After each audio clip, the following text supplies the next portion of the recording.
Bonjour les amis, aujourd'hui philosophie du devenir, on va parler de l'en-soi et du pour-soi. Alors, dans l'en-soi et ses affections, nous avons vu que les êtres sont bardés d'éducation, chargés d'émotions qu'ils ont acquises par le simple fait du déroulement de leur vie, sans faire le moindre effort, simplement en se laissant aller au fil des étapes qu'ils traversent. Nous avons évoqué le déterminisme de l'organisation du cosmos mondial selon une organicité bien réglée et l'illusion que nous avons de poser des actes nouveaux, de créer des œuvres originales. Nous avons compris que le second monde, celui de l'homme social, répondait aux mêmes lois que le premier, le monde universel, et qu'en chacun de nous existent deux corps, le corps social et le corps spirituel. Grâce à la métaphore des vases communicants, nous avons pris connaissance de l'existence de notre fusis et avons compris son rôle et son importance.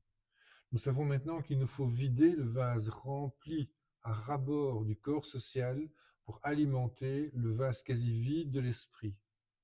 Cet esprit sera le seul acteur capable de nous apporter l'équilibre, la liberté, le seul à même de nous libérer de notre asservissement à l'argent, à l'ordre d'une société contaminée par le profit et la violence.